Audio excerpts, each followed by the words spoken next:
Not because I pray and fast. No be your show, no be jazz. I'm watching. Daily, Osinachi. I'm no qua, Osinachi. One name, Osinachi. I'm watching. Daily, Osinachi. Mama, Osinachi.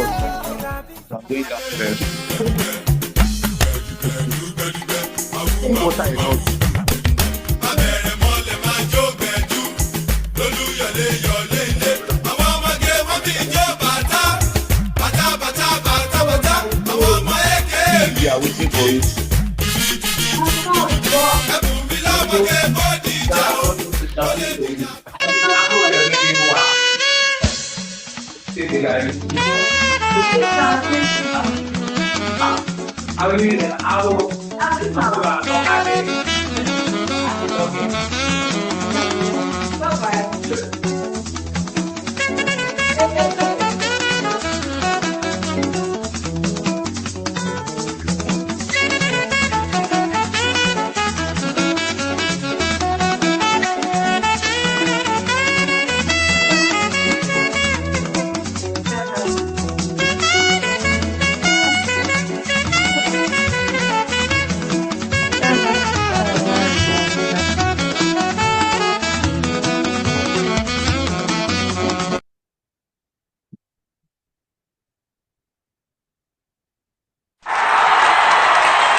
Not because I suffer fast, not because I pray and fast.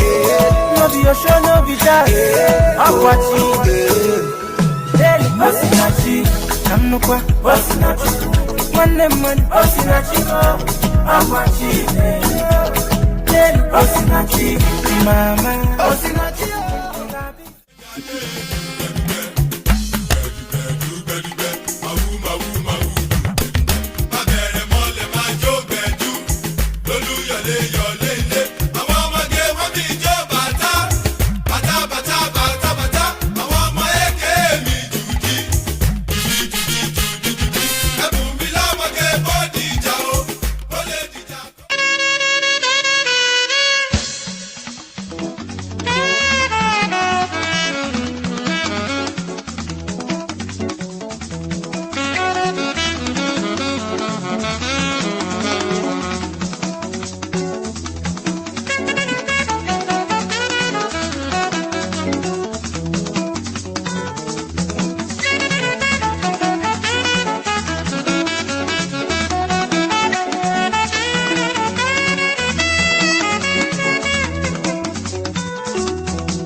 Wọ́n kéré sí nọ́mbà wa.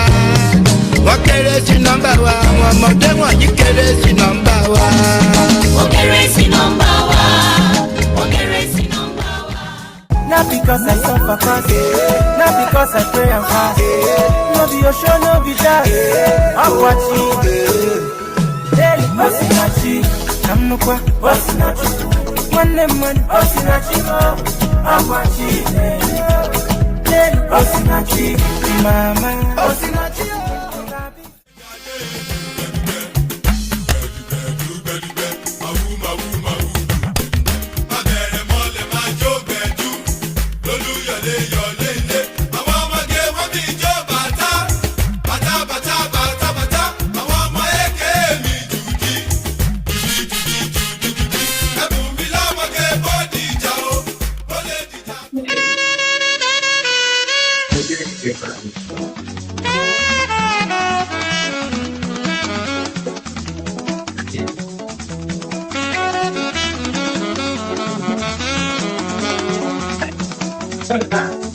Yeah.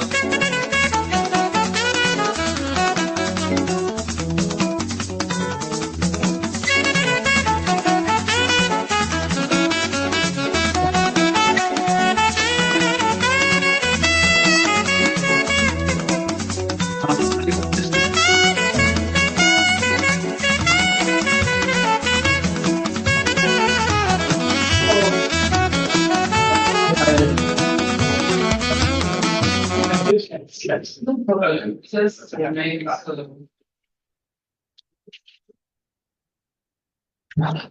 soon better about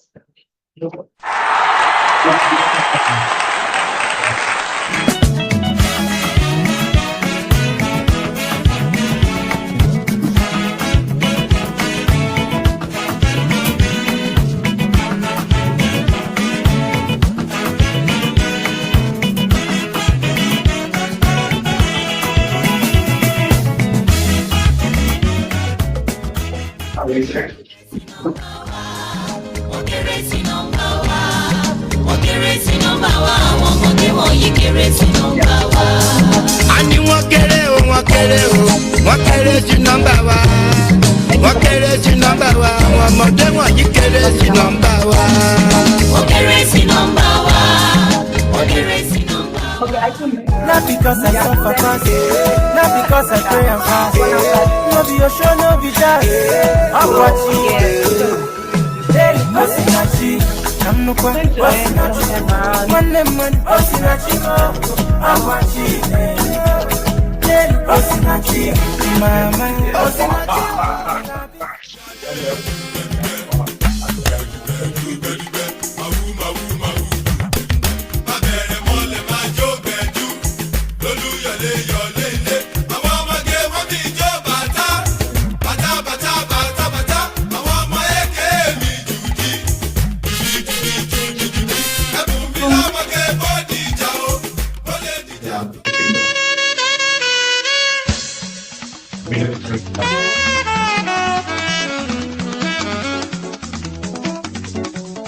and also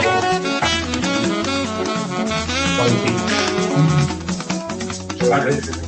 When you ready. Not much,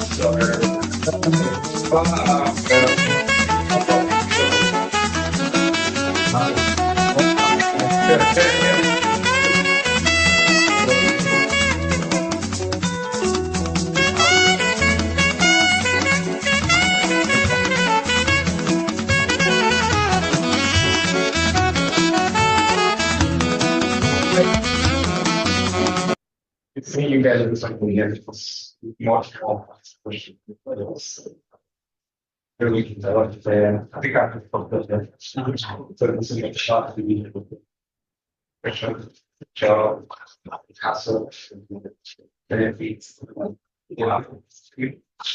So different will be no difference in expenses. It's kind of about the same. Yeah. The UK, US, so then we put it to realize and just like, yeah. So what's really appear to be something you never get some, yeah. So depending on the experience of the person. So that's what's just what I'm thinking, which is so bad. Really to face try to connect experiences. But that's the that's a big splash. So how have you been then? Oh, it's great. Yeah, so we have to get some challenges, let's go ahead. You know, because, and, yeah, there's a lot of, controversy about the outside. There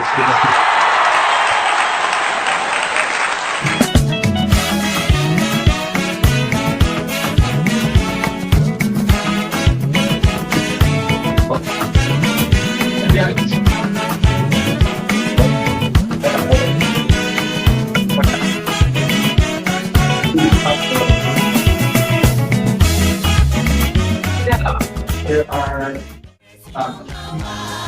Wọ́n kéré sí nọ́mbà wa. Wọ́n kéré sí nọ́mbà wa. Àwọn ọmọdé wọ̀nyí kéré sí nọ́mbà wa. a ní wọ́n kéré o wọ́n kéré sí nọ́mbà wa wọ́n kéré sí nọ́mbà wa àwọn ọmọdé wọ̀nyí kéré sí nọ́mbà wa. Wọ́n kéré sí nọ́mbà wa. Wọ́n kéré sí nọ́mbà wa. Not because I suffer fast, not because I pray and fast. No be your show, no be that. I'm watching. Hey, Osinachi, I'm no kwa, Osinachi. One lemon, Osinachi, I'm watching. Hey, Osinachi, mama, Osinachi.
Wọ́n kéré sí nọ́mbà wa.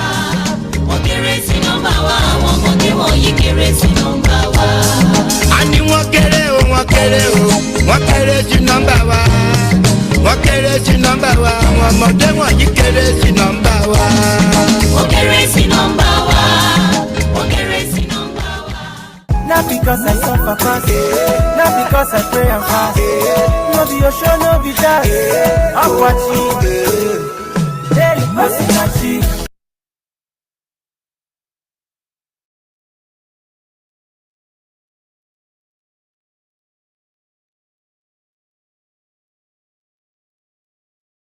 Good morning. Good morning. Okay. He responded.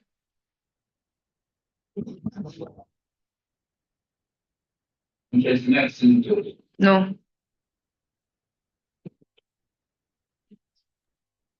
I'm here. Good morning. Good morning. Yeah.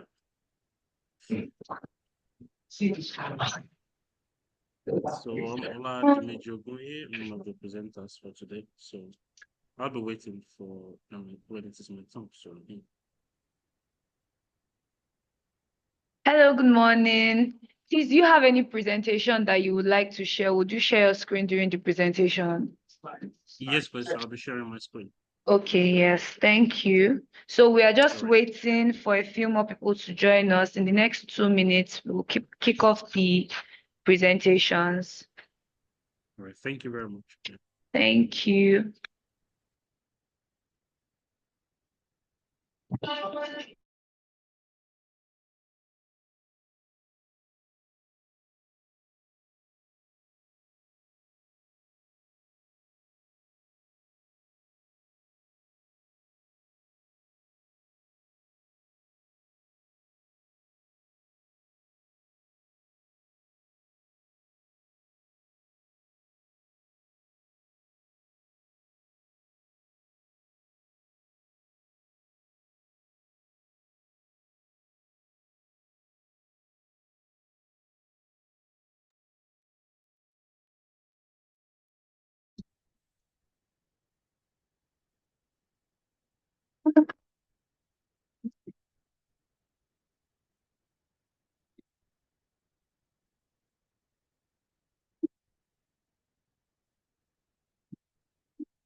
Yes, please. Okay. Good morning, everyone. You're welcome to session 8M. It's the session on writers and their academic interpreters, part 1.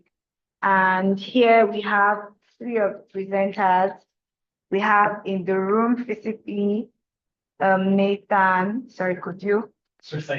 Yes, thank you. And then online we have Oladimeji Ogunoye and Oluwatobi Shadare. So while we wait for our chair and the other presenters, we have, okay, I think Oladimeji and Oluwatobi's presentation comes before yours. Yeah. So are you ready to present, please?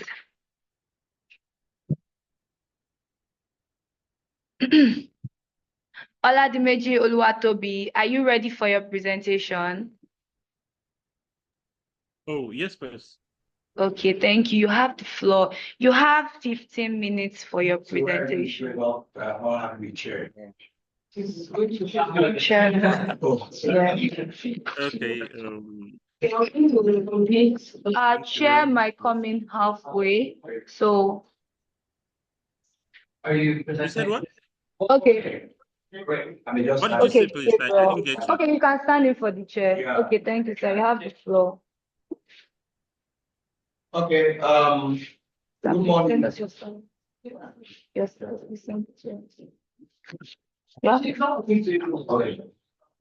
So, good morning, everyone. I want to welcome you to this panel. I'm standing in for the chair of this session. So, We have 4 presenters. So I reckon that we can give each presenter 10 minutes. It seems like the first person was not here. Okay. Jim Livingston. Oh, Yeah, okay. but I think we should at least. David is not here. Yeah. Okay, so We haven't seen. okay, we have 3 persons presenting. So we can have 15 minutes for each presentation so that we can have a reverse engagement of this work. So I want to give the first person, the first presenter, the opportunity to. Are you the first presenter, sir? Yes.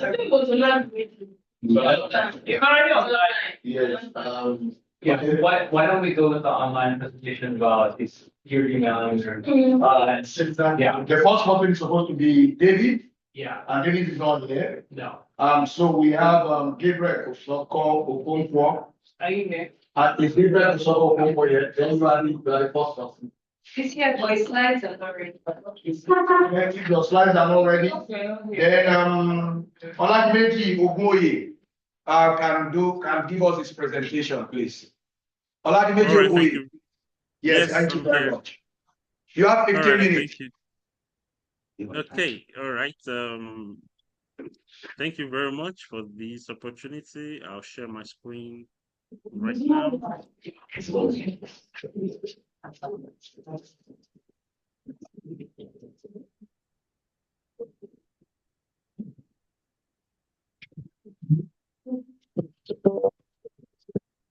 So please, I want to confirm if my screen, I want to confirm that my screen is visible, please. Yes. You can see your screen. Okay, all right. Thank you very much. Yes. So thank you. Good morning, everyone. Thank you. I really wish I was in Lagos, but I'm a bit swamped, so I couldn't make it in person. So the title of my presentation is Dynamics of Bystander Behaviors in J. Franklin, Jitubos, Madame Koi Koi, and Beauty Masvaris China.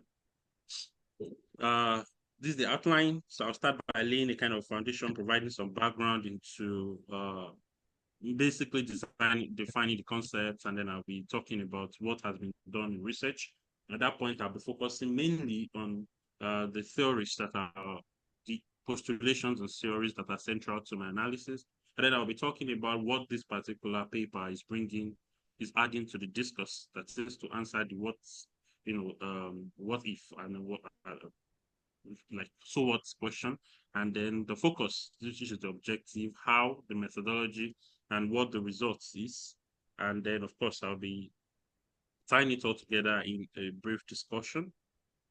All right, so to start with, I will define bystanders as third-party witnesses to an event or occurrence. In the case of this study, I'll be looking into different events, but centering around sexual and gender-based violence. So bystanders are usually human environments. You can call them human environments to any occurrence, and then they're important spectators who could prevent a potential disaster, enable it, ensure justice, or impede it.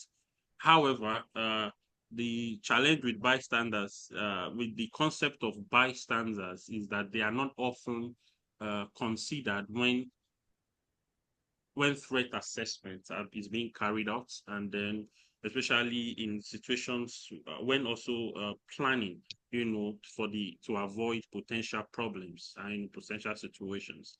So people are trained to respond as victims. People are trained to not be perpetrators, but there is little or not enough attention given to bystanders being trained to be an effective bystander who is able to respond and intervene in situations.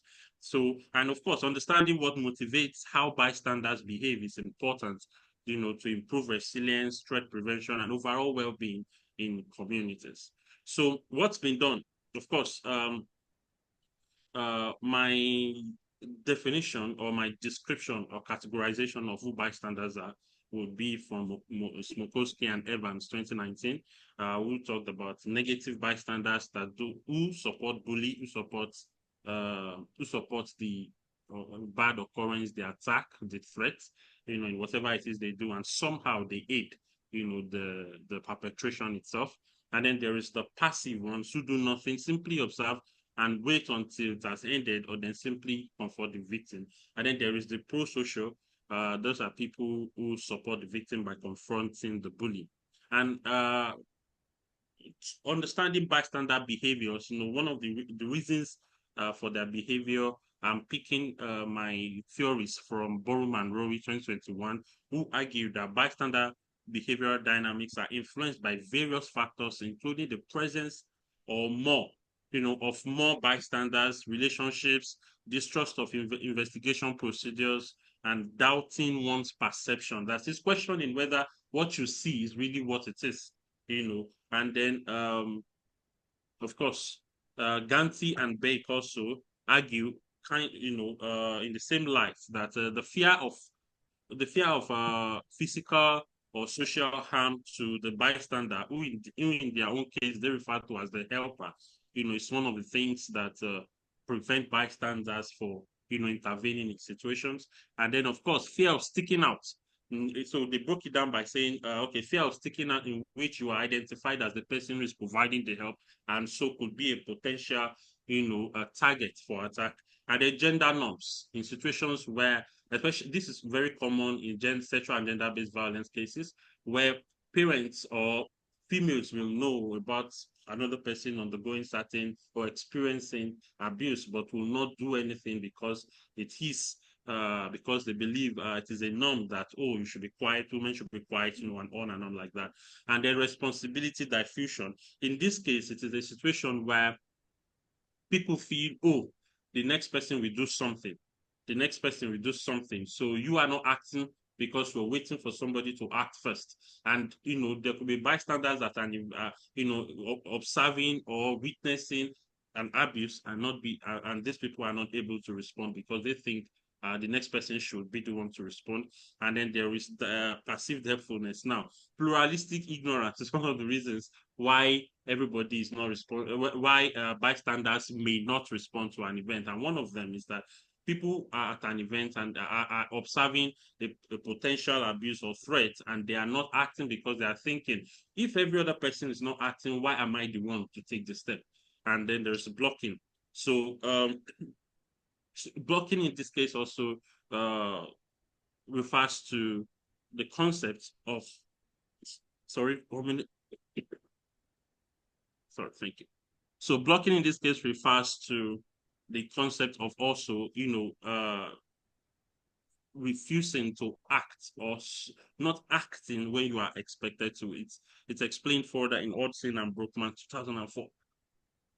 Sorry. All right. And then I included Lewis 2022 mainly because it is also one of the important ideas that is central to my presentation, and that is that government repression may reduce the willingness of bystanders to intervene in distressing situations. So I'm going to talk about, so what is my work bringing to the table? Bystanders are often described as third-party environmental observers to an occurrence. This paper argues that hesitating or delayed intervention would move bystanders from the sidelines to the center as victims. And then it also applies all these concepts I've described, to these two films, portray sexual and gender-based violence in Africa. And in this case, Madam Koi Koi is based in Nigeria. Shaina is based in Zimbabwe. So my focus will be to identify the types of bystanders portrayed in the two films, and then apply the theories, as I've said earlier, and show the progression in the behavior of the bystanders. So methodology. Sorry, are you hearing me? Yes, I can hear you. Oh, great. Okay. So methodology, of course, I did a close reading. We did a close reading of J. Franklin Jitubo's Origin, The Origin, Madam Koiko, that's the full title, and Beauty Mazure Shiner. And both films were sourced from Netflix and selected due to their unique representations of sexual and gender-based violence in Nigeria and Zimbabwe. So results. So first thing I'll do here will be to identify some of the bystanders to categorize them. So in Madame Koi Koi, we had a mother superior, who is someone who's referred to as mother superior, but then who is Sister Jane, the head of a Catholic school, a Catholic boarding school, but then who was a very negative bystander because she aided the perpetration of sexual violence in her school. So the school was under pressure. She was under pressure because the school was being threatened to close down. And it was the only reason why the school will not be closed down is if they are able to perform well at a state quiz competition. And so the students that were representing the schools were actually the brightest students at the time were actually the ones who are the perpetrators of the violence. And because she depends on them she depends on them to be able to retain the school, she takes her eyes off any complaints against them, any accusation and then allows it to go on. And then there is Sister Silence. Sister Silence. Yes. You have 5 minutes more. Just spend okay. So all right, so there's also Sister Silence, who is also a passive bystander. She witnessed violence and then was traumatized by the outcome of the event and didn't speak for many years. And then there is Baba. Baba in this story is a pro-social bystander who takes steps, to help to solve the situation. And in Shaina, we had Shaina herself, who stood by and who saw her friend, Bussy, was in the story. Their story is centered around teenagers in Zimbabwe who were trying, to make ends meet, find a way to make meaning out of their lives. And then she saw her friend was abused, and then she quickly, stepped in, helped her get help, took her to the hospital and all. And then, but eventually she became a victim herself. And then Zoro is her friend who was also very central to how she got help. And there's Constable Maxwell, who was also central to helping her get justice when she was raped. And then, so tying it all together, bystanders vary and could progress from just being bystanders to victims, as in the case of Shaina in the story. And of course, we also have similar instances in Madame Koi Koi. And then bystanders' behavior may be caused by systemic silence. In the case of Madame Koi Koi, Mother Superior's action made Sister Ruth became silent because she told her, nobody will believe you no matter what you say. And so she could not talk until the end of the movie, when she progressed from being a passive bystander to a pro-social bystander by helping to resolve the problem. And then, of course, there was Officer Matthias in China, who was doing the best to silence China herself, the female character, when she was abused, and then she reported. So bystanders may be at the mercy of perpetrators and depend on their relationship for various purposes, as identified by Boom and Rory. And of course, all the other concepts are there. I'm trying to rush, and I think I'll just stop there. Thank you. Oh, thank you very much. Thank you very much. In 1964, a 28-year-old American by the name Kitty Genovese was stabbed and 36 people heard her cries for help, and nobody called the police. That's the origin of the American 911 number. The fate of Kitty Genovese led America to coming up with a central call number for crime, for incident. And that is why the bystander theory or effect is worthy of discursive engagement, especially in a place like our country, where the call out is Egbamiu, Egbamiu, Egbamiu. It's a very interesting work. I also saw that, I noticed that one of the characters, the producer or the director inserted Maya Angelou, the famous American poet, into the play as one of the characters, as you mentioned. was raped or something like that, did not speak for a while. So I took note of that. That's a very interesting one. But I leave that to the audience to engage your work when we get to Q&A. So I'll call on the next presenter. I think that should be Gabriel Kosiso Okoko to do his presentation. Kosiso, thank you very much. That is your 15 minutes. Thank you very much. Thank you very much. Good morning, everyone. Good morning. Yes, so my presentation is entitled of Generational Trauma, Social Malaise, Scapegoatism, and Sacrifice as Tools of Collective Trauma in two Nigerian places. So we have given background to this studies. Please next slide, please. Said cultural scapegoatism and human sacrifice are being traumatized for victims and casualties, represented in most Nigerian institutions as proofs for transcendental identity and affirmation of the intricate relationship that exists between the living and the dead. So that's our generalization as Nigerians of what scapegoatism and human sacrifice, like the human sacrifice in our culture. So I really want to waste time with some of the features. So RAS, for instance, families and actively sacrifice has a very that improves the human economy. So the point I'm making, so I go to the next one, is that beyond this cultural ideation of scapegoatism and sacrifice, that that also has some psychological impact. The practice itself has some traumatic impact on the individuals who are involved and the ones who witness the practice. So I'm looking at, because it's a literary study, I'm going to be using two literary texts. One literary has death and things of some Avengers likes and then by the three spread and shoulder plays. In Walisho Lucas, death and the Queen's Osland, you find so he tries to historicize the Yoruba, the old Oyo Empire's idea of the death of an Alaafin.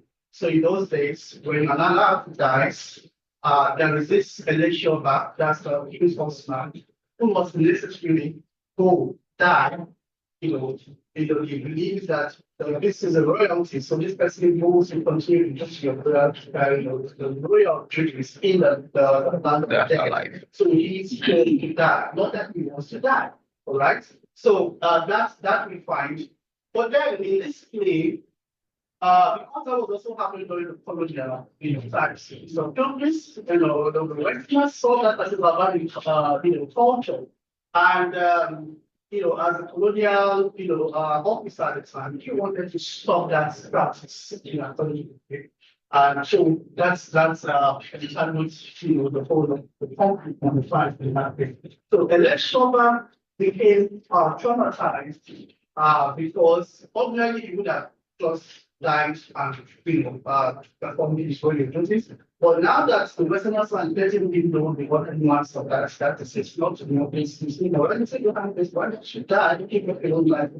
So he became reluctant. He began to see the trauma that is behind that, something he never saw before. Right? And then, but again, there is this that's this silent trauma, what I call trauma mobility.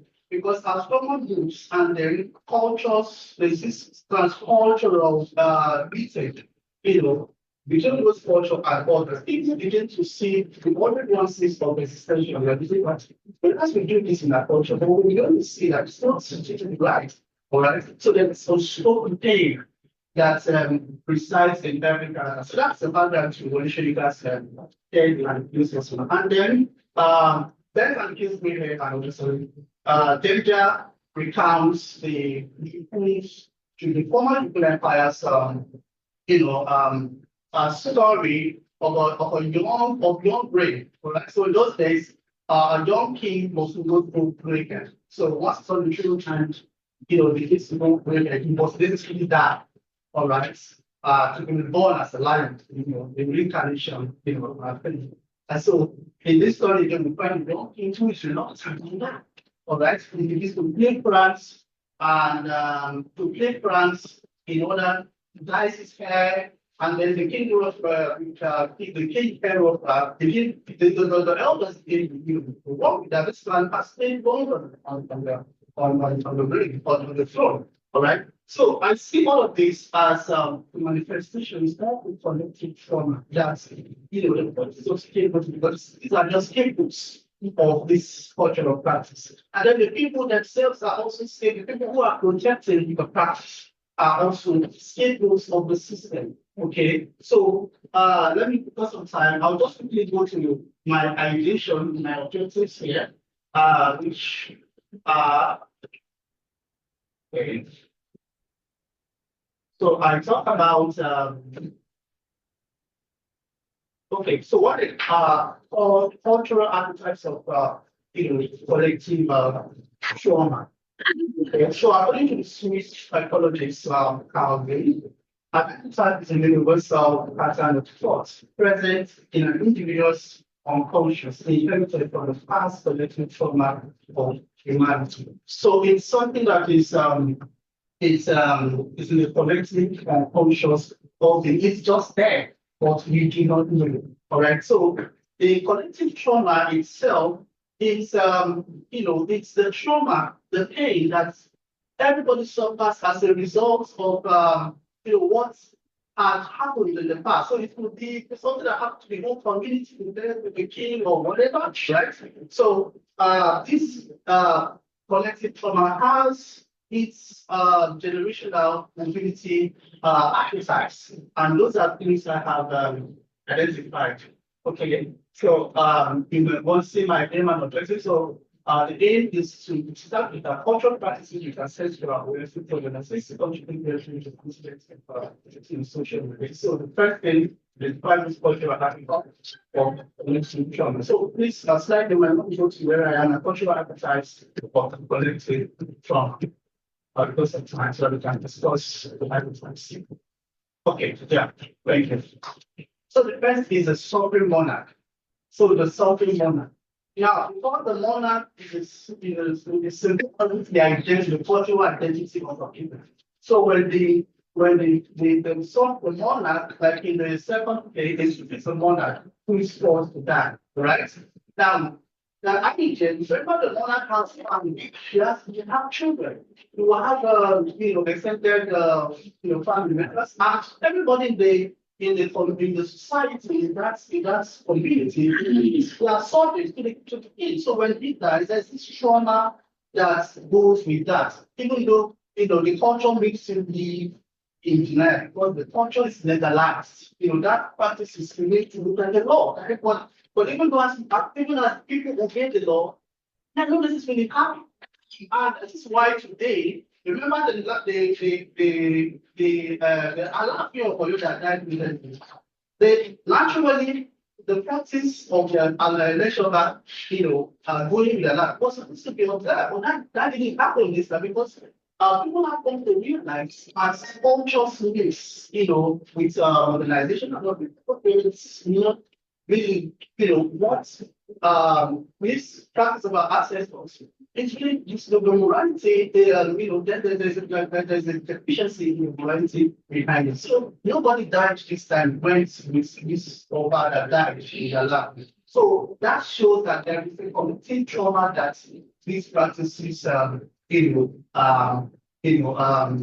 elicits in the individuals. So, and then of course we find beautiful scripts that was looking at the universal correspondence in this if you know the even the law that when he discovered, when he was told that the person who killed his mother and married killed his father and married the mother. That has not the strength. He has to be clean. So that he is I don't say that he doesn't want all right. So then the second aspect is something tricky. So people tend to People tend to support these practices, not knowing that these things have, the traumatic, tendencies on them. So in the second thing, I have a lesson who found himself the fourth, the in-betweenness of, whether he will go or stay alive. I don't know. That is then the only day is the son of the election. Even though he was taken abroad to study USA, but comes back, still finish his urge to carry out the problems that the election perpetrates that practice. Then there is this character called Man in the second thing. The man there is symbolic of the king. The man was the one who exposed the secrets, the secret things that the shooter was doing, dyeing his hair, right? That this man has been dyeing his hair. But in that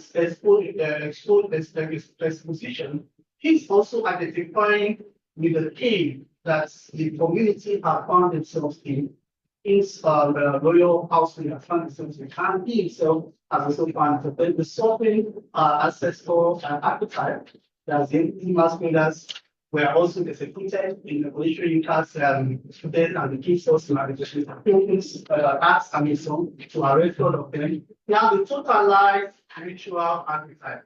So the totalized ritual is legalized and made to look normal so that nobody questions, you don't rationalize. For everybody just suffering it is. All right. So what I'm saying is that these things, because it's a mix of so many things. So what it then creates in the people who find themselves is objections.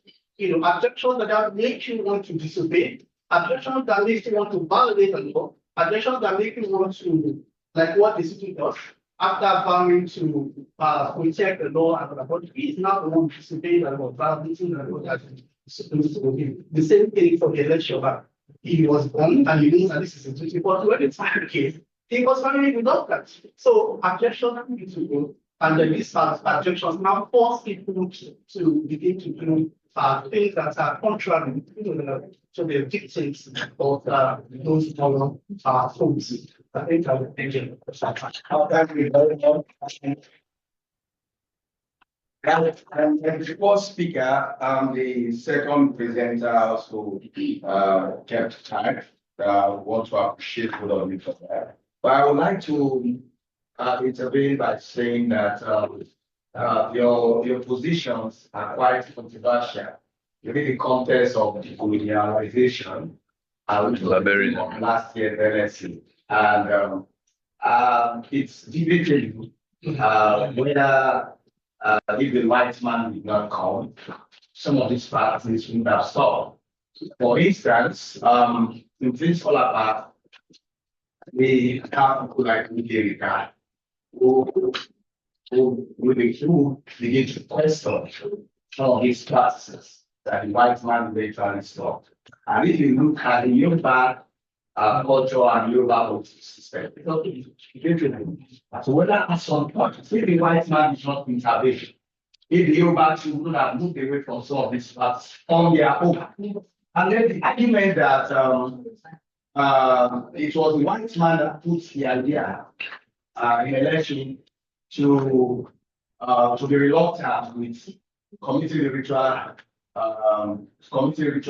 suicide is quite problematic. But I would leave that Q&A when any of us will have the opportunity to elaborate some of these things, because I also have my own position on some of these things so that we can help to shape your argument and the paper. Thank you very much. I think it's Nathan's. Okay. Yes. Now is the time. It's time for us to hear Nathan. People is the presentation. Yeah. Nathan, you have 15 minutes. Thanks everyone. Thanks for being here on the last morning of the conference. I'm going to be talking about Jumoke Furusamo's novel *Small Silence*. It was published by Gestapo Republic Press in 2019 and is set largely in mainland Lagos around 2005. Has anyone read this novel? Okay. I have it. It tells the story of two main characters. There's Prof, who was imprisoned 10 years earlier for his campus activism against military rule.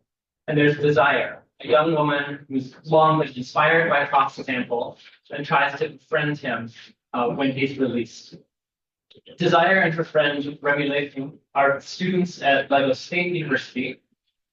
They use the excuse of campus sultus to stay not near campus, but in a base on low-cost housing estate, also known as Jakande Estate, which was built in the early 1980s. Croft takes up residence in his late father's house in Jakande Estate. And he's been so traumatized, so we have the kind of thread of trauma through the papers today. Croft has been so traumatized by torture in prison and the use of the lights there that he refuses to turn on the light in his house.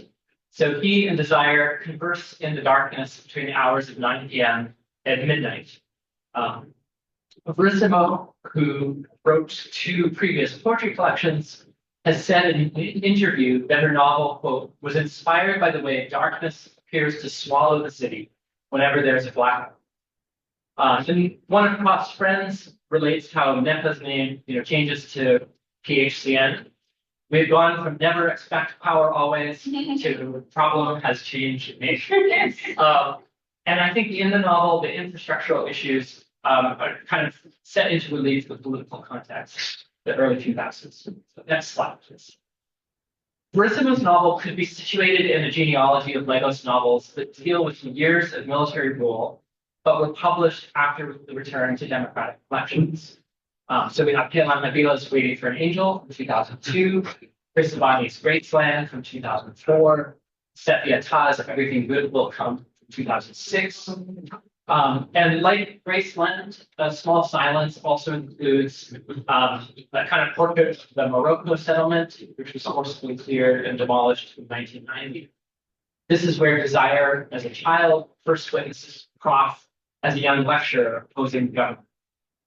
Verissimo's novels mostly set, though, in the early 2000s, time, of course, when military heads of state were remaking themselves as Democrats. The novel doesn't really support any clean break between military years and democracy, given that Prof's imprisonment spans both, and that he is released to find, quote, two former military heads of state contesting for president. Obasanjo of the 70s contesting against Buhari of the 80s, and this is 2005, Prof blurted out. How can this country move forward when it seeks the dead to bring them life? Late in the novel, watching police harass a man over his laptop. Next slide. Desire sighed. The second term of democracy, and each day, freedom still appears to be for himself. I take the novel to be a meditation, in part then, on the meaning and thrill of freedom in early 21st century Nigeria. Slide again, thanks. A Small Silence has been read by scholars in relation to fictional depictions of philosophers on the left and in relation to trauma on the right. So Jean Marie Jackson, in the intro to her book, The African Novel of Ideas, names Verissimo's novel among recent small press African novels that depict deep thinkers as outright pariahs. Rather than being celebrated as a courageous individual, Prof is thought to be a madman, including by Desire's housemate, Remy Lake. Another scholar, Eugenia Osana, article on the right, applies recent developments in trauma theory, inspired by cognitive psychology and neuroscience, to Verissimo's novel. According to these developments, neither the classical talking cure of psychoanalysis nor postmodern fragmentation are the only way that trauma manifests. As Osana astutely points out of Desire and Prof, quote, it is their bodies that clearly reveal the burden of what they are reluctant to narrativize. So instead of kind of talking through their trauma, they are in the darkness, in the silence, being together, and this becomes kind of part of the healing process. The novel is also, I want to argue, a meditation on the relevance of poetry for Lagosians, as well as for its readers, wherever they're located.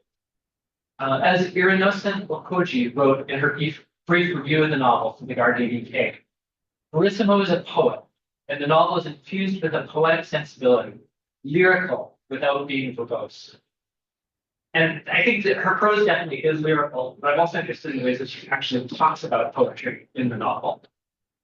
So this same scholar, Eugenia Osana, observes that the novel challenges conventional allegories, the tropes of light and obscurity, sort of the Western association of light with goodness and truth. And one crucial way the novel does this is through textual references to poems. Take, for instance, the epigraph in the entire novel, which is on the top left there, translated from the 13th century Persian poet Jalal al-Din Rumi. Quote, "Darkness is your candle, your boundaries are your device." I think we could just sit here for the next 10 minutes and ponder those words. But there's a kind of oxymoron, paradox in each line. Darkness can be a source of illumination. Limits are worthy of exploration. Only 3 chapters into the novel, as Prof is alone in his dark house, he also recalls lines from the American poet Mary Oliver, which is on the bottom right there. Quote, "Someone I loved once gave me a box full of darkness. It took me years to understand that this too was a gift."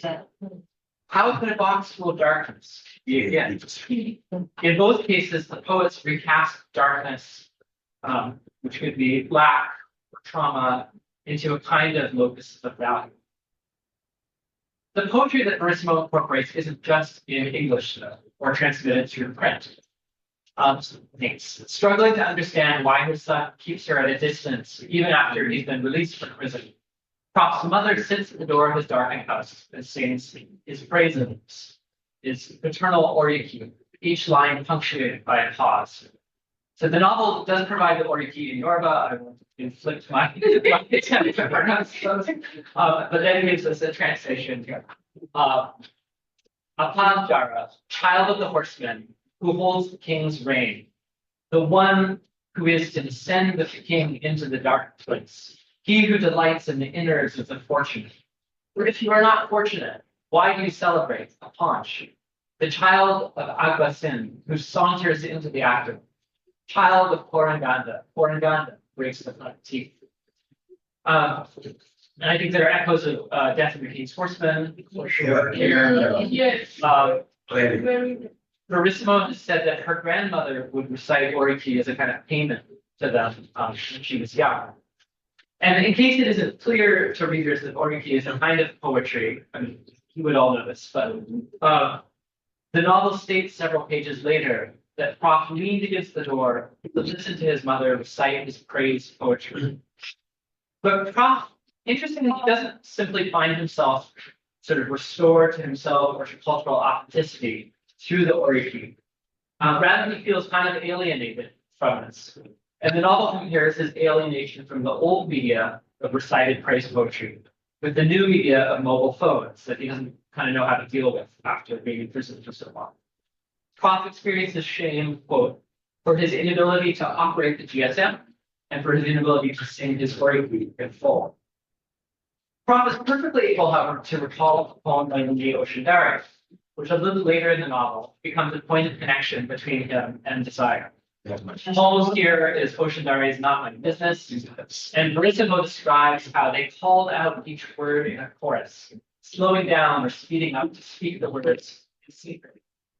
She quotes the poem in full, I'll read just part of it here. They picked Connie up one morning, beat him soft like clay, and stuffed him down the belly of a waiting sheep. What business of mine is it? So long they don't take the yam from my savory out.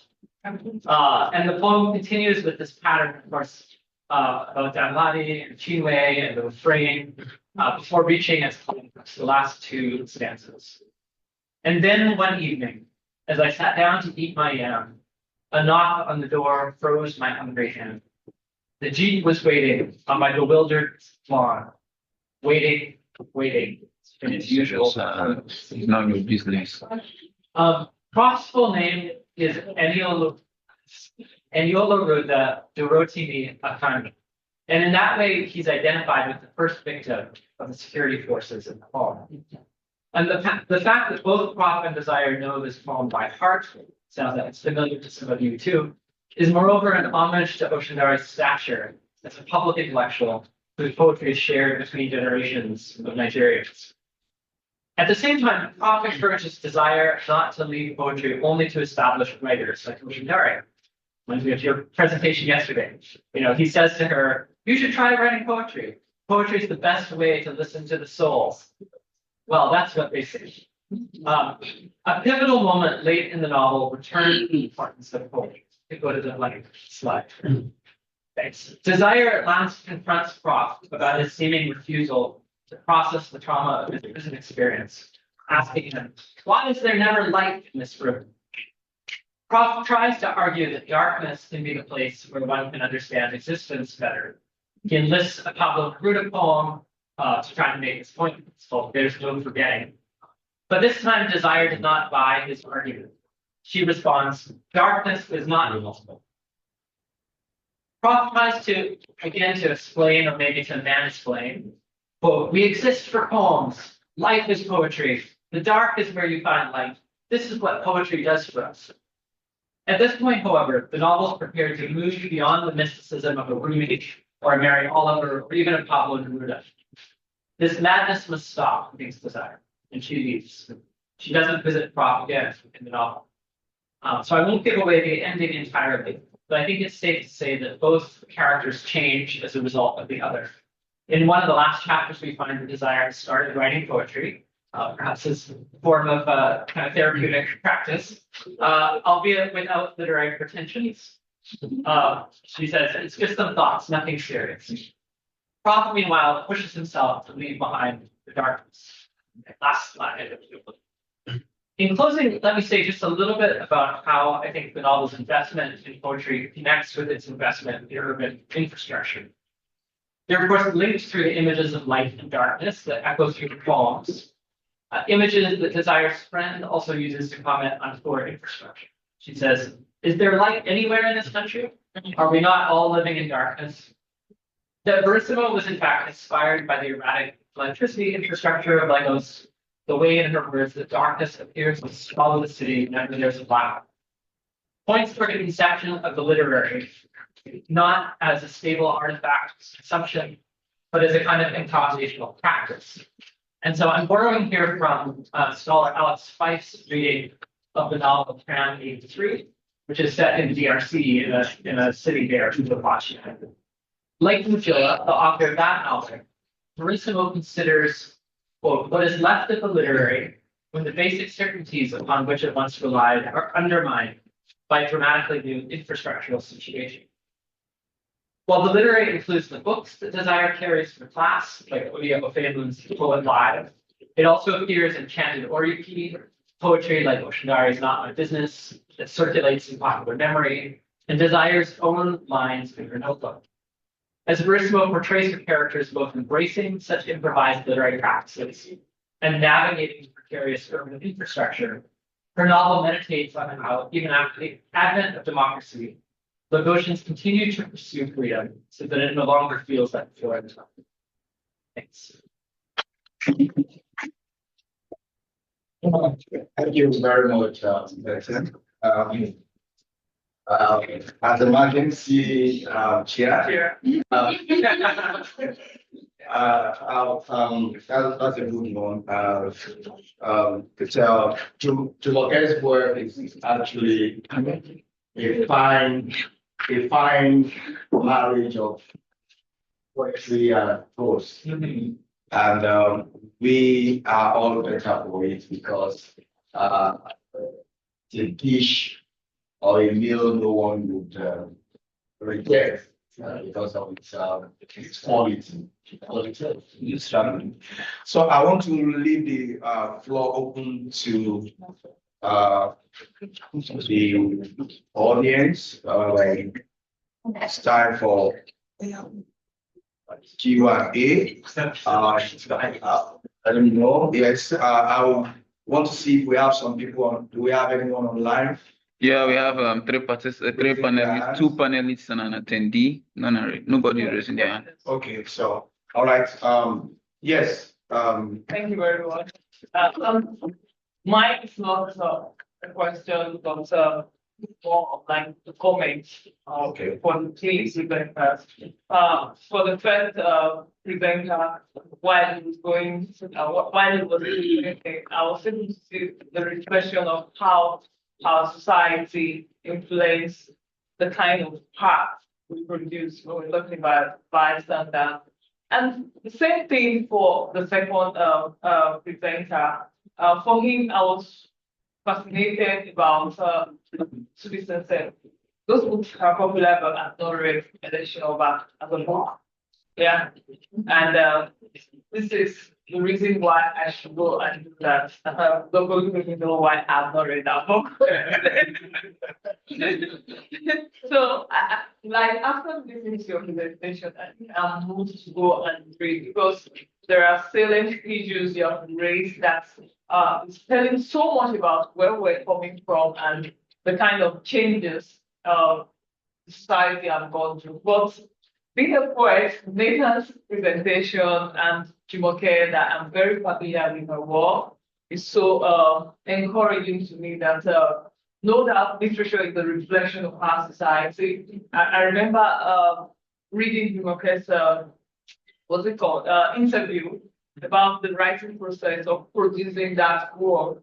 That is giving me an idea of how we all, we all experience these infrastructural issues, most especially those of us that are creating art in this kind of environment. So there's no way a Nigerian poet who writes poetry of love and love. We have to, we are informed by our information and our environment. Thank you very much. I'll ask to go for another panel now. So you raised your hand. Yes. Okay. Okay. So my own issue, sorry. My own issue is with I think the second speaker when he made mention of a very cultural. So I would love him to throw more light on that because being a historian, one of the things I've learned or I'm taught is to never judge today with yesterday's yardstick. So he made mention of it, being a barbaric culture, right? But then I'm meant to understand from what I have seen that the Leshoba is the king's closest friend and advisor. Therefore, the reason why he is mandated to die, it's because he's in a position to do the king harm.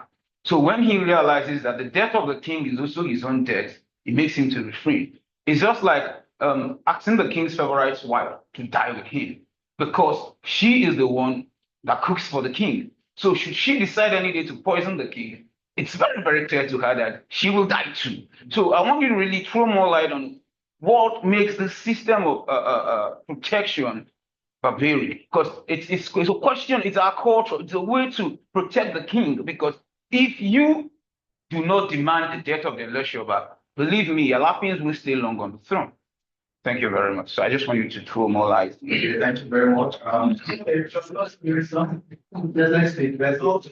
Yes, my name is Brenda, and chef, I like the correlation of all the pictures and things that are explored. I like how when you listen, we find the points to connect with first person, second person, and then second person, third person. Yeah, and connection. for the second speaker, I want to ask, what role does law, talking of constitutional law, play in peace transition practices? Because I feel like if the law states things like that has to do with rights to life, things like that are embedded in the law document. So when they are practicing these things, they just forget that there's a law like this, or does the law also close its eye and says, oh, this is the function of this people, whether we have it in the constitution or not, as long as it's sure the law does not play any role in preventing this traumatic practices. I just like to know what you do, constitutional law is saying. Okay. Traumatic practices. I think we should get that. Could I also ask a question? Yes, please. So for the presenter that OAU. Hello. Thank you. Yeah. Yeah, I thought it was a very interesting presentation, and I'm curious kind of whether you are coming from psychology or you are coming from, studying literature and film, and in what ways it seemed to me like you were kind of applying the psychological theory to the film. And I was curious if the films or plays or so on, if literary texts might also be generating a kind of theory or new insights about bystanders. Do you see things in them that aren't already in the psychological theory? Hope that makes sense. Did you get that? I didn't get the latter part of the I'm sorry. question. But the Nathan will go out again. Please. Yeah. Should I come closer to the Maybe microphone? yes. Okay. So I was just curious about if you see the films that you're looking at as developing new insights that aren't already in the psychological theories, so that it's not just applying the psychological theory, but is there some way that they speak back to the theory also? Just curious. Yes, please. So for most of the theories, bystanders are seen as static. Within static categories, they are observed as individual blocks. So a pro-social bystander, for instance, remains a pro-social bystander, and then there is also no particular link between victimhood and bystanding.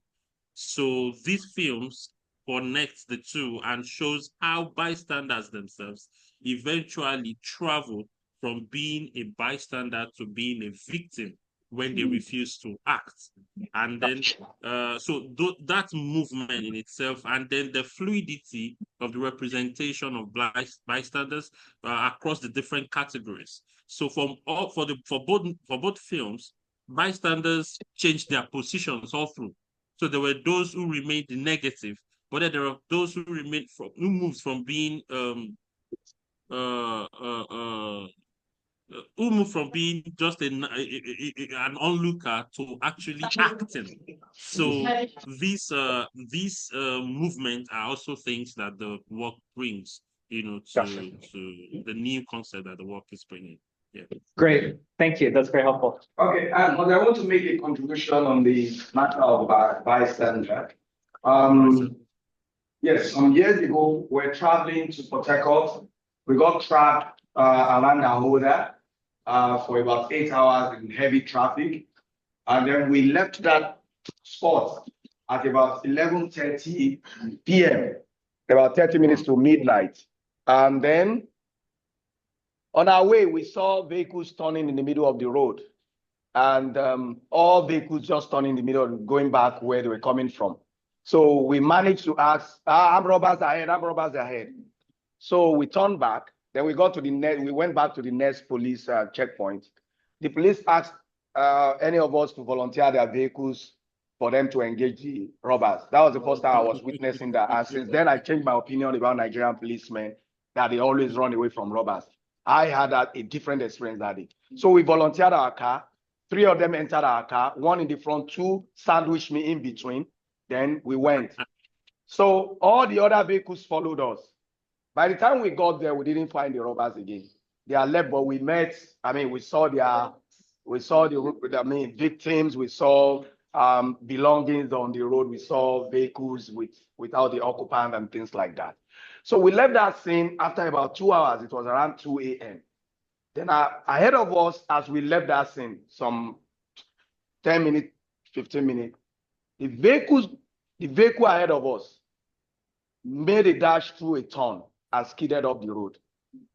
We saw it, it happened, but we didn't do anything.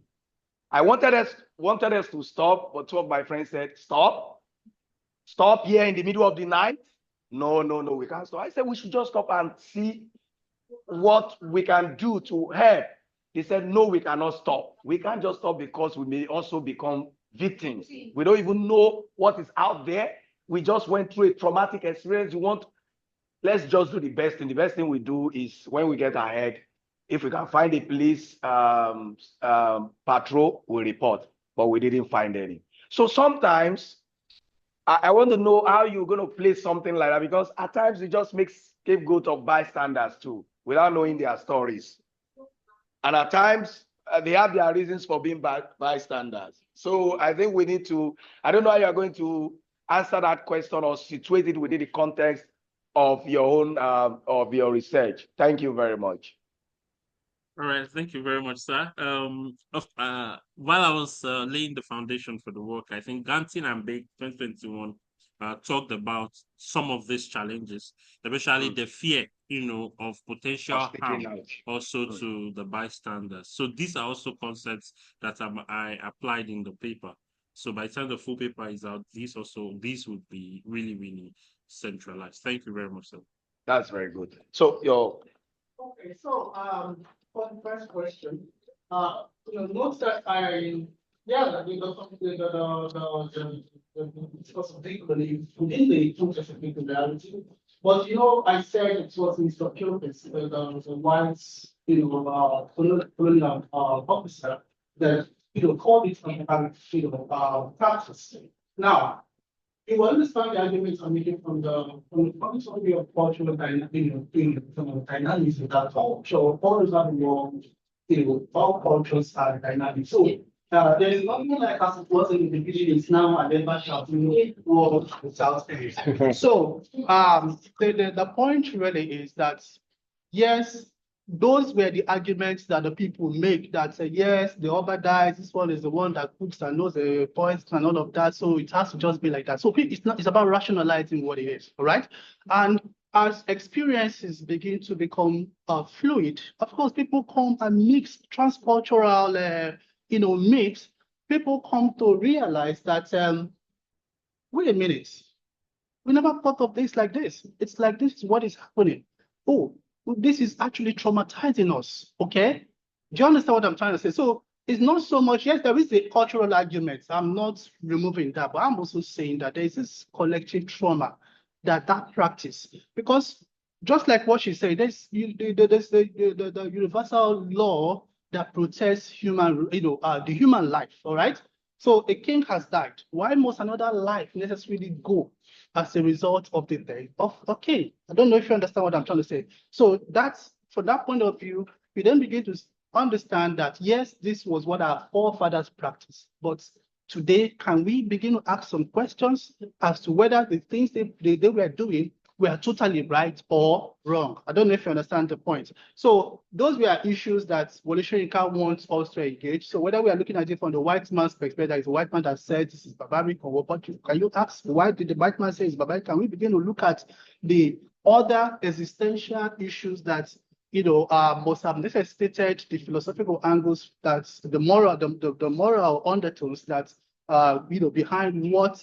Because Mr. Joseph, for instance, Joseph is in the death and the case of my Joseph is the servant of Mr. Pilkins, and that's a Yoruba guy, all right, who then becomes a Christian, but then he still has the orientations of the Abobaku practice, and then asks him, Mr. Pilkins asks him, do you think we are right when we say this is barbaric? So Joseph said it's barbaric, all right? And that's because Joseph has now interfaced with the Christian faith that the colonial masters, and he has begun to look at the other side of the story. Chimamanda talks about the danger in a single story. So it's a question of single story. So sometimes we have to look at the other side of the story for us to be able to have a balanced understanding. So that's what I'm saying, that the other side of the story is the collective trauma that has been perpetrated that people did not know. And I gave you an instance of what happened. The points that if the colonial masters had not come, maybe would have been practicing. Then that takes us to the second novel, the second play by Danger of the Light. There was no colonial presence in that play, but yet that culture changed eventually. All right. The Lesotho soon realized that, wait a minute, when my life is about to start, that's when I have to go. The first round of gray hair when I'm about, closing my 40, and then somebody says I have to go because I'm growing gray hair. What is what's the ethical consideration behind that kind of practice? And so then the prince, he has a friend from another kingdom who comes to him and says, "You should abolish the law. You are the king." So these were things that people never thought of before. Do you understand? So the point is that culture is dynamic. So nothing stays forever. So in that part, that play, it is the people that decided to eventually change it in that play and stop the that culture of young graves and then allow people, a king to rule until he dies naturally. So there is no white man's intervention in that. So showing that whether there is a colonial intervention or not, people naturally over time will begin to see I don't want to use, I'm careful not to use them there, but the pains that some of the things they are doing are causing everybody. All right. But there's no way we're going to talk about something that has to do with culture or cultural practices that we don't have to look at the binary of cultural relativism and cultural nationalism. And now, if you look at the issue of the Abobaku tradition with the Yorubas used to have, and the intervention of the white man. And when you also look at it vis-a-vis the intervention of Olunde, who was supposedly a detached Yoruba person who had been taken to the other side to get Western education, who had to be the one to carry on the culture as against his father's, I don't want to say pussyfooting, but I want to say his father's adoption by the white man from fulfilling his. When you now juxtapose that, with those who argue, like I also argue within the context of decoloniality, that when we talk about sacrifice within the context of the Yorubas and how the white man or colonialism saw it, and the context of Jesus Christ coming to die, sacrificing himself for the world to have salvation, peace. What is wrong with the character of Eleshoba and what the Yorubas do with Eleshoba? It's still an argument that is ongoing that you may also want to weigh within the context of what you are doing. I don't know whether it fits into what you are doing, but I also want to just So that's another nuance, but we must also understand that because Jesus Christ himself is also a scapegoat. But biblical arguments are matters of faith. Not everybody believes that. So you want to look at what we can authenticate and what everybody will relate to. Not everybody would want to relate to the biblical argument of Jesus. So what's that? All right. So you want to say, okay, can we say this can be found elsewhere, and then we can see? Do you understand the correspondences? So the point really is that with or without the white man's the cultural intervention, people someday, even within Western civilization, we found things that monarchies used to be the thing in the Western world. But even witchcraft. Yes, people had to begin to. And I'm sure some 4 or 5 centuries after us, I'm sure that those generations might also change some of the things we're doing right now. So that's the point I'm making. People begin to see that it's not about changing totally, but they begin to revise.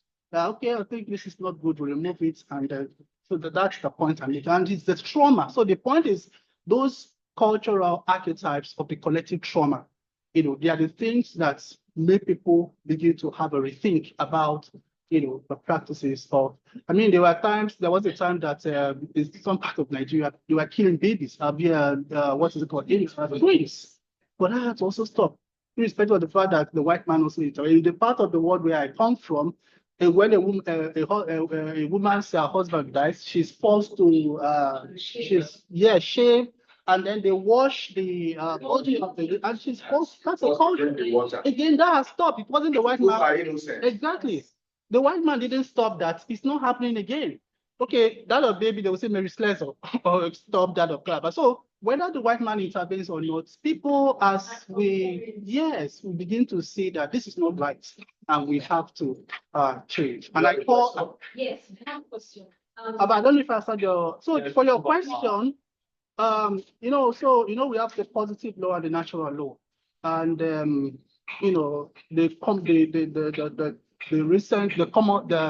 contemporary form of law that we practice is something that is Western, but within the context of our own African, culture, we lean more towards the natural law.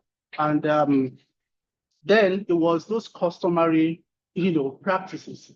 Somebody starts something, and then it is legalized. The legalization, by legalization, I'm speaking to the idea that something is made sacrosanct. It's made to look like what nobody must question. That this superstitious leaning that is given to it, so that nobody rationalizes. And that's the danger. That's where the danger is. So you don't rationalize, just keep doing it. That's what our forefathers did. So we must do it. So what I'm saying is that exactly. So that's the point. So what the human rights issue didn't come up then because there was no opportunity. Remember, monarchs, absolute monarchies were practicing those. So the king, whatever the king says is the final. And even the ruling council sometimes have little on. Not so much to do in terms of intervening in what the monarch has said. So, but today now we can talk about with the Second World War about the United Nations after the failure of the League of Nations and First World War. Now, yes, human rights has become an issue. So that today we are conscious of this, we talk about it, and we want to see that in our laws, the rights first to life and the human dignity are protected in what people in laws. Yes. Thank you. I have a question concerning morality and trauma also. Now, in the case of the intervention of the foreign culture and the belief that the killing or the self-sacrificing of the election Oba is morally wrong. Now, that morality, has it not in one way or the other polluted the tradition of the people? And that alone can cause a trauma that if we break off this tradition, there's going to be an adverse effect on us. There will be a returning consequence that we've broken the tradition. So it's kind of, I feel like it's kind of traumatic to the people themselves. Apart from the fact that the death of someone has caused, that is a loss also. So the breaking and the pollution of their traditions and the issue of morality is how can we reconcile? How can we balance them all? Okay, so that's the appetite I call the totalized ritual appetite. So the ritual is totalized, is in a way that you are not giving the opportunity to rationalize. Which was superstitious self. All right, what is superstition? They believe that this that happened, is a result of this. Somebody said, "Oh, we did that because this will happen." But you don't have to say why is that so. You don't have the data. It doesn't give you the opportunity to rationalize. The appetite is totalized. It's closed so that you don't have to reason it. So and it appeals to conscience. Exactly. So if you also look at that play, the Yamaja, when a lecturer was reluctant to take the plunge. They had already allowed, because as part of the ritual, he has to have intimacy with the women. Yeah. Well, giving partner, goodbye. You understand? You had had intimacy with them. You had literally given him the thing as part of the culture. Just imagine that. Normally, imagine just raping a woman. But the culture allows that to happen. So, irrespective of whether they're married or not, they just have to do that as part of the rituals. But they are not allowed to rationalize the traumatic impact of what they had just done because the culture says this is it. So, look alike. That's what I said. It's legalized. Not to give the individual the opportunity to rationalize. And that's why when you say, no, this is culture, it's not part of that totalized culture.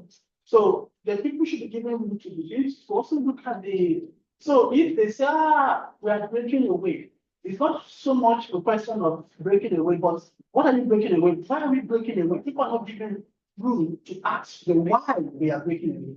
is just to sensationalize their emotions. That's superstitious belief. To say, because we have done this, so if anything bad begins to happen, it might not necessarily be because of what you have done, but just because you have not looked at other things. Yeah. So these are things, the arguments, and the because we connect with trauma. I agree with you.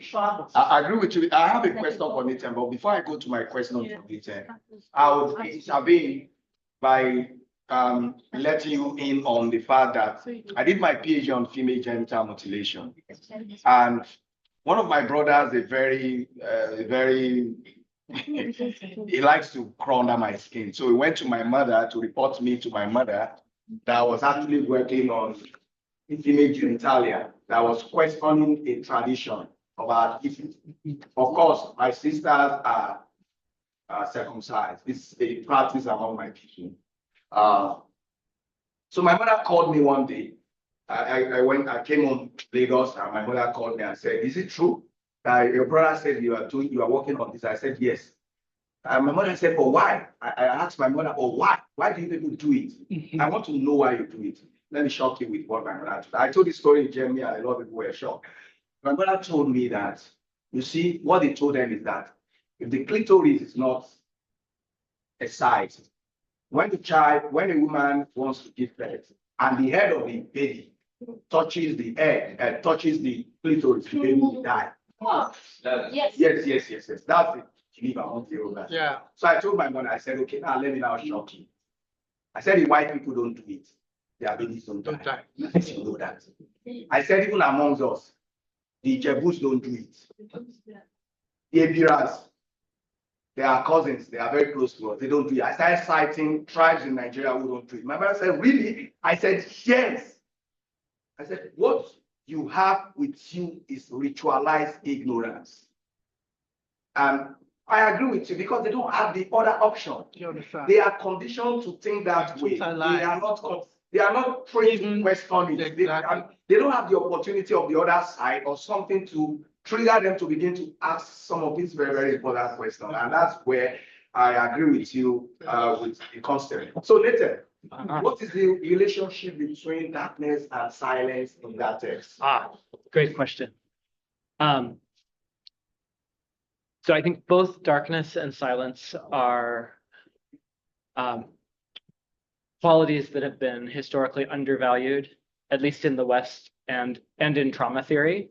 You know, the idea is like, if you have trauma, the way to process it is to go talk to a therapist or write your story, you know, bring it out. And there are these metaphors of kind of like bringing it out from the shadows into the light, right? And so I think part of what Jumoke is trying to do is to ask about what if there's a positive role for these kinds of, you know, maybe we don't have to talk through trauma in the conventional way. But it's a little confusing because the novel kind of moves from that early to later in the novel. It's clear that it seems like Prof is kind of stuck in darkness. You know, he won't turn on the lights in the house, and that this is a sort of symptom of his trauma. And so it seems to move from trying to rethink the value of darkness to, okay, now he needs to get over it. And so I guess I'm still trying to work through, you know, what exactly she's saying about. Okay, because I'm interested in that, because I mean, ability to relate darkness with its physical or lack of amenity-related darkness that we have in Nigeria. In relation to poor power supply. And the environment itself, the way it's sometimes naturally poses darkness in our encounter with government, in our encounter. I mean, it's like what a friend will say that to live in Nigeria is a trauma. A friend tells me that every time, that Nigeria traumatizes us. And that's just the truth for many of us encounter. And that's what I'm interested in. How did she, silence and darkness? I mean, in a place like Nigeria. Well, in some ways, Yes. Yeah, in some ways, I think she's trying to demoralize or de-spiritualize so that darkness is not necessarily bad, evil, right? Okay, yeah. Well, we don't have the infrastructure. Maybe we need, in some ways, maybe trying to put a positive spin on that at first. Yeah. But fundamentally, I mean, this is not a very satisfying answer, but I think if you have the book, you should try to read it and you will find it very interesting. That's very interesting. I don't know if because we see after we have about 7 more minutes. 7 more minutes. Any other question? Okay. I don't know where to call my question or yes or just a response to what you said, what my scholar here said. I just want to use my family as an example. Now, I lost my parents a long time ago. So I guess we're going to the real family. Now, my grandfather burnt down the shrine that accepts human sacrifice. And because he did that, he was denied access to him. He was supposed to be crowned king, and he was told that he cannot become king. Why did you burn that shrine? Now, this is because of this colonial encounter. No, now the problem is this. My grandfather was a hunter. And in my village, he was one of the most dreaded hunters. The king had problems with all the hunters except my grandfather. Now, my grandfather told him that a day is coming that they will not find children who will grow to sit on the throne if you keep giving them to this order. So he decided to burn down that, and he burned about 7 those orders. So when he burned down those shrines, the king was happy, but he couldn't come out to say, I'm happy about what you did. Yes, he was doing exactly. Yeah. Now, the question you asked about cultures being the barrack and all that. Now, You are not. Wole Soyinka in 2020 minted out a title, Beyond Aesthetics, Use, Abuse, and Dissonance in African Art Tradition. Now, in the first chapter, the rubric of that first chapter reads, Na Oga, na scam, I swear. Now, the orifice of that chapter reads thus, beauty is in the eye of the beholder. The overall perception index of that title, what it does is that it vilipends and vindicates the Western installations of European culture. What we see as a barrier in our own practice, in certain parts of this same Nigeria that we live in, it is actually beauty. When legislature stopped the killing of twins in Calabar, the world heard about it. When my father stopped the sacrifice of human beings in my village, nobody heard about it until I'm saying it now. Now, you see, what Wole Soyinka was doing is, he was just as my speaker just said, he was not trying to take sides. As he said, he was trying to demoralize. He was trying to create that balance between here, this side, and this side. It's like there's a divide. You know, he said something about poisoning someone, and since you know you're the one that feeds this person, once it's poisoned, it's like it didn't you two also must die.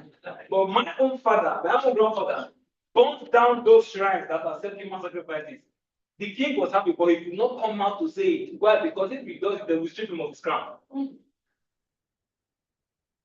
So the point is, I'm totally in support of your. I mean, I've learned so much today. I've just been downloading. I didn't want to say anything because I was just overwhelmed by what I did. Yeah. Okay, so I always say that. So that yeah. Yes. Cultural reality. So yeah. So I can see. So yeah. We can see the beginning because most times the way we represent these African cultures in the books, mostly they have to do with things that have to do with the major cultures. What happened in all these minorities is that we don't see them. Nobody knows about them. We only know so. If I don't tell you now that my own grandfather found down children that said human sacrifice, nobody will believe it. Yeah. So that's the problem. All we know about is Manchester, but nobody knows about this old man who do stuff. okay, so let me just make one or two comments. 1 minute. Okay, and the reason we have to tell our own stories. our unspoken, untold stories. We have to tell them. Today, advice. Exactly. So, and if you look at the study, it's more of a trauma study than a decolonial study. So I wasn't really more. It was Western. Yeah, exactly. Was focusing more on the way the collective trauma is processed. And they're looking at how this interplays, in the actions of the characters and how it affects them. So it's that idea of it's okay. Just hold it on to yourself. Don't talk about it. It's what we do. It's normal. Do you understand? So, yeah, exactly.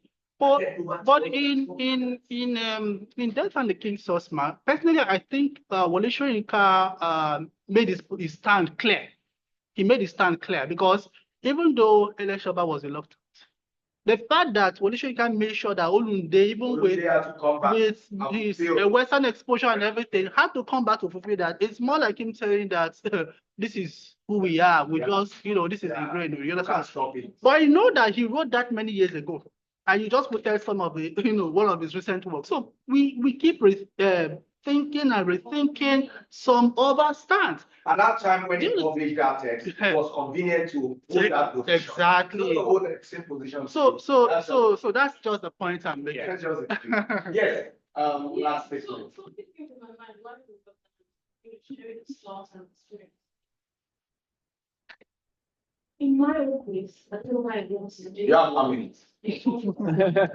So when a king is already a king, when he has been installed, at that time, most of the things that he, says or stuff becomes law. You understand what I'm saying? Not the time they're preparing him to be king. By the time he has already been installed, he's now a king. So I'm saying that I don't know how it works in your community, but if that kind of thing, for instance, happened in my community and the king was in favor of it, you say go ahead. He says, leave it. He's acting upon instruction. He does not just leave the man. You know what I'm saying? He does not just leave the man. So I pay the consequences alone because he's now king. But there's also the fear of the people. Let's not take it.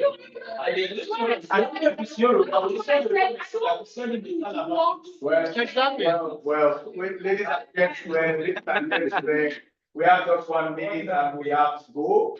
I want to thank every one of you. Thank you very much. Yeah. Thank you very much.